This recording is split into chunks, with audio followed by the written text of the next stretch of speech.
हिंदुस्थानचं आराध्य दैवत छत्रपती शिवाजी महाराजांना मानाचा मुजरा.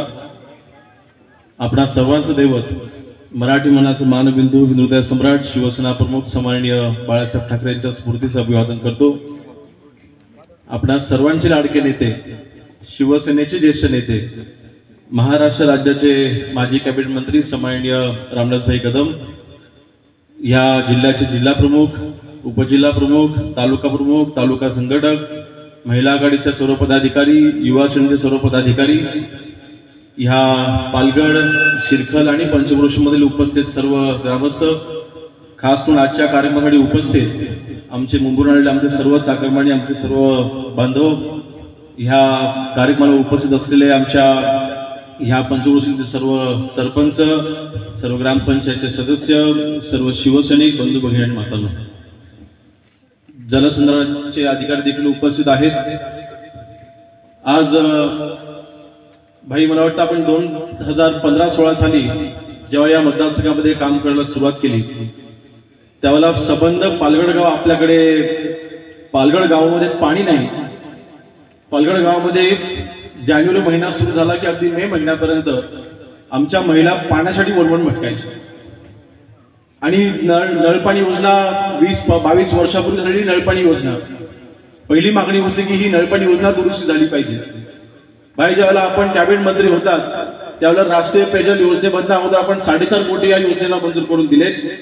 त्यानंतर जलजीवन मिशन योजना आली आणि आपल्याच पुढाकाराने ह्या पालघर गावाला 22 वाड्यांसाठी जवळपास 6.5 ते 7 कोटीची नळपाणी योजनेचं आज काम चालू आहे.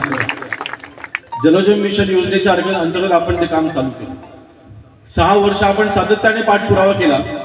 पालघर आणि माटवण ही अशी प्रादेशिक नळपाणी योजना होती, त्याचं आपण अगोदर विभाजन करून घेतलं आणि त्यानंतर पालघर गावची वेगळी योजना आपण ही राबवली. ते विभाजन करण्यामध्ये आपण जवळपास 7 ते 8 बैठका मी स्वतः घेतल्या आणि तेव्हा पालघर गावाला आपली स्वतंत्र योजना मिळाली आणि आज ती योजना गावामध्ये कार्यरत आहे. एका वर्षामध्ये या नळपाणी योजनेचं काम पूर्ण होणार आहे.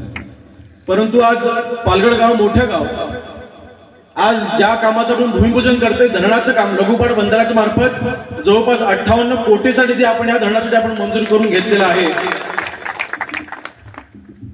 अनेक गावांच्या मागण्या आहेत.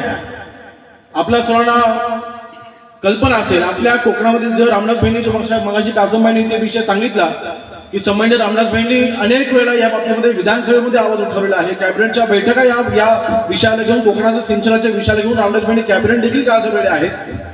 अशा वेळेला आपल्या कोकणामध्ये, आपल्या देखील मतदारसंघामध्ये अनेक गावांच्या मागण्या आजही आहेत.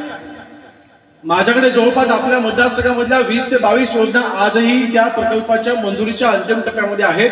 परंतु अशा वेळेला जेव्हा मागणी ज्यावेळेला येते, सगळ्याच 22 प्रकल्पांना आपण एकत्र मंजुरी देऊ शकत नाही.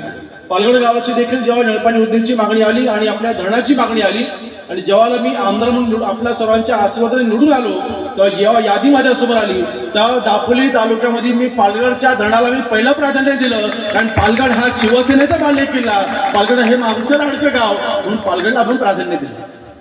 आज पालघर गावामध्ये भूमिपूजन होते. मला अतिशय समाधान होत आहे की मी आमदार असताना आज हे भूमिपूजन पार पडतंय आणि आज मी आमदार असताना हा प्रकल्प मार्गी लागतोय, असं नक्कीच मला मनामध्ये समाधान आहे.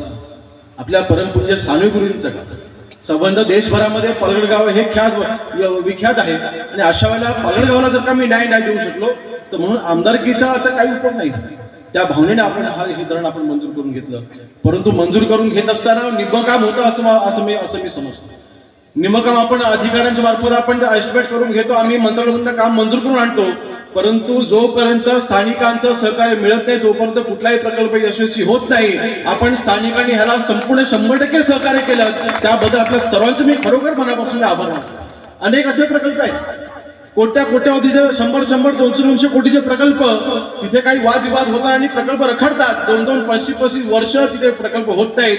परंतु पालघरच्या आमच्या मळेकवाडीने असतील किंवा आमच्या सिरकलच्या वाडीने असतील, गावाने असतील, आपण सर्वांनी ह्या प्रकल्पाला सहकार्य केलं, त्याबद्दल सर्व शेतकऱ्यांचे मी मनापासून आभार मानतो. आणि आभार मानत असताना आपल्या सर्वांना शब्द देतो, आज आपण ह्या प्रकल्पाचं काम सुरू करतोय. परंतु सुरू झाल्याच्या नंतर तुम्ही ज्या शेतकऱ्यांच्या जागा या प्रकल्पाला जात आहेत, मी आमदार म्हणून त्या सगळ्यांची भूसंपादनाची निधी मिळवून द्यायची सगळी जबाबदारी माझी मी स्वतः उचलतो. मला कोणाही चिंता करायचं कारण नाही. आपण आपल्या मतदारसंघामध्ये गेल्या 4 वर्षामध्ये आपण हा 5वा प्रकल्प आणलेला आहे.